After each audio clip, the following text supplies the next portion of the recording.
जोधा।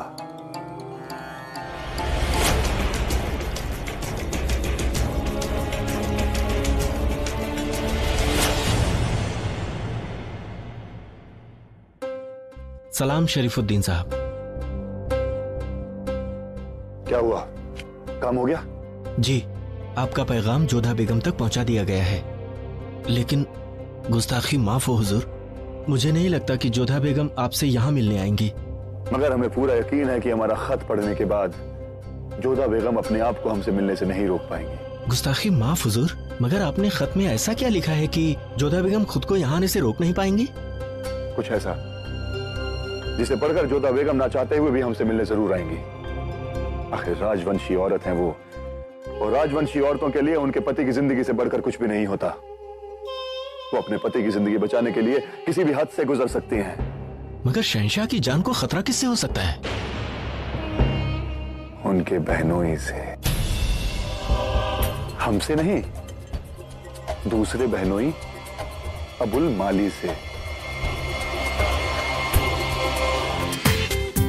पूरा एपिसोड देखिए ZEE5 पर।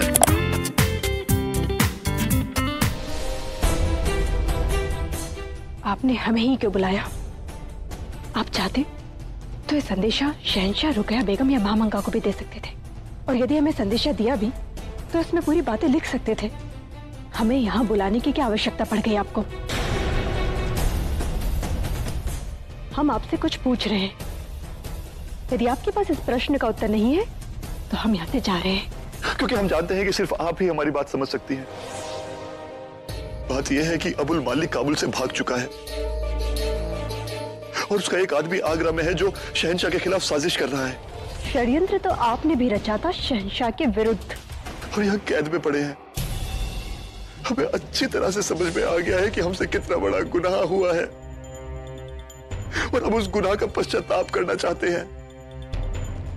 शहंशाह की मदद करना चाहते हैं, उनकी जान बचाना चाहते हैं। जोधा बेगम, आदम खान को दूसरा मौका मिला।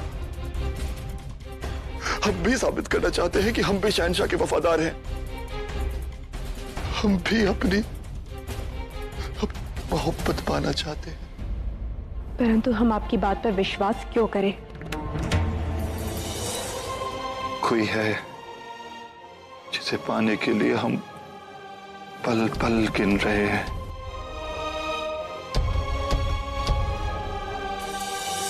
जिसे हम बेइंतहा मोहब्बत करते हैं, जिसके लंबे बाल, वो खूबसूरत चेहरा, उसके इत्तर की खुशबू, वो बाहें याद करते हैं।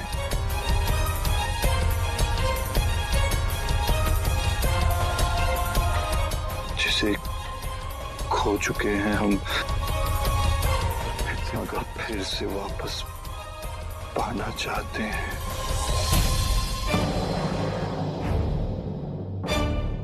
बख्शी बानो, उसकी खातिर हमारी बात पर यकीन कीजिए। अबुल माली बहुत जल्द आगरा पर बहुत बड़ा हमला करने वाला है, और वो हमला बाहर से नहीं बल्कि महल के अंदर से होगा। कुछ कीजिए जोधा बेगम, कुछ कीजिए। हमारी नहीं तो बख्शी बानो की खातिर कुछ कीजिए। हमारी बात पर यकीन कीजिए। हर किसी को दूसरा मौका मिलता है, हमें भी दूसरा मौका दीजिए। हम यहाँ अंदर रहकर शहंशाह की कोई मदद नहीं कर सकते, लेकिन आप कर सकती हैं जोधा बेगम। एक बात सोचिए, आपको गलत खबर देकर हमें क्या फायदा?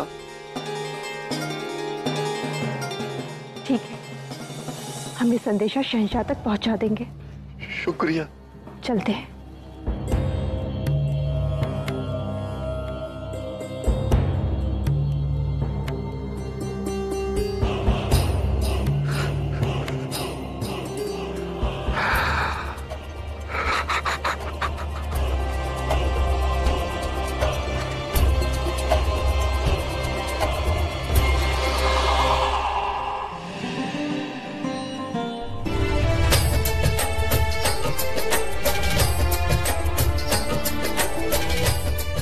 प्रणाम शहंशाह।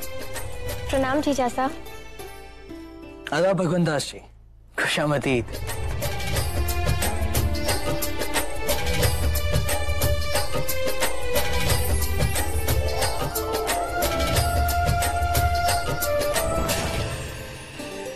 शिवानी,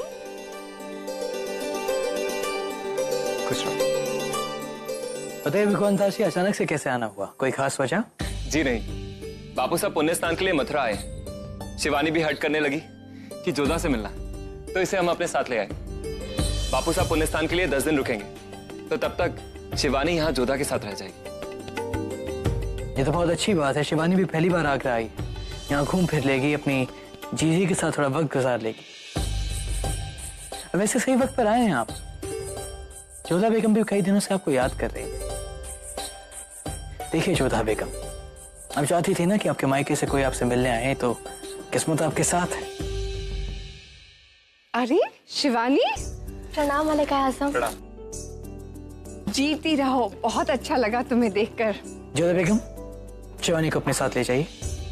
इसकी खातिरदारी में कोई कमी नहीं आनी चाहिए, इसका खास ख्याल रखा जाए। चलो। प्रणाम।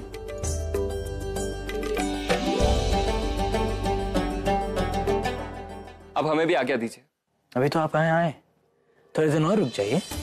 आपका आदेश सराखों पर शहंशाह, पर बापू साहब के पास जाना भी जरूरी है। जैसे आपने कहा कि राजा साहब 10 दिन तक रुकेंगे, तो हमारी इल्तिजा है कि आप रुक जाइए।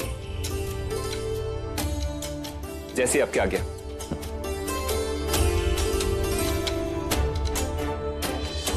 आना असंभव है, परंतु एक मार्ग मिल गया है।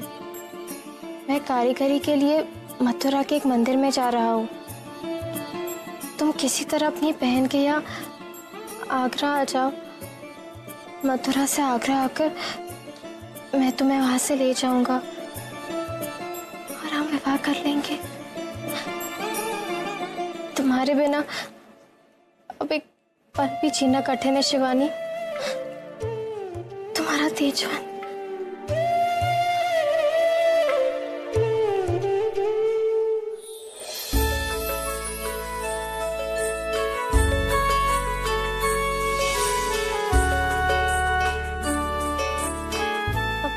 सुनिए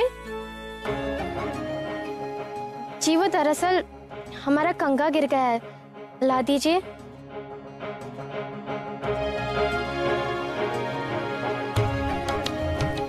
प्रणाम राजकुमारी जी, आप अपनी दासी को भेज दीजिए, मैं उन्हें दे दूंगा। तुम हमारी ओर क्यों नहीं देख रहे? मैं आपकी ओर ऊंची दृष्टि से देखूं, ये मेरे वश में नहीं है। क्यों नहीं? क्योंकि मैं एक साधारण कारीगर हूँ और आप एक राजकुमारी। मैं आपकी ओर ना देखूं, यही मर्यादा है। किसी ने आपसे बात करते देख लिया तो काम और प्राण दोनों छिन जाएंगे मेरे। बड़े ही डरपोक हो तुम। निर्धन हूँ पर डरपोक नहीं हूँ। जिसे आप मेरा भय समझ रही हैं, वो मेरी सीमा और मर्यादा है, जिसका मुझे पालन करना है। तो एक राजकुमारी का आदेश का पालन करना भी तुम्हारी मर्यादा है। हम तुम्हें आदेश देते हैं, हमें हमारा कंगा ला कर दो। क्षमा कीजिए राजकुमारी जी, परंतु मैं ऐसा नहीं कर सकता।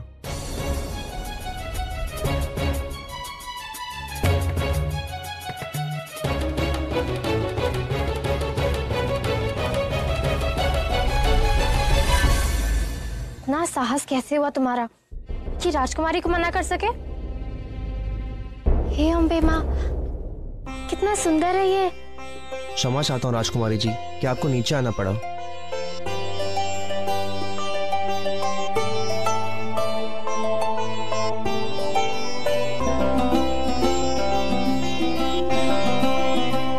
परंतु मेरी व्यवस्था समझने का प्रयास करें। नाम क्या है तुम्हारा? तेजवंत। क्रोध तो बहुत आया था हमें तुम पर तुम्हारी कला देखकर मन प्रसन्न हो गया। सच में बहुत सुंदर है ये।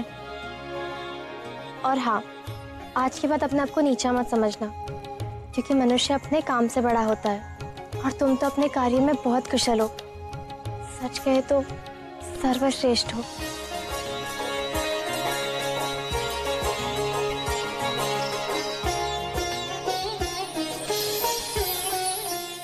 वो पहली भेंट आज भी हमारे आंखों में समाई है तेज। पूरा एपिसोड देखिए ZEE5 पर।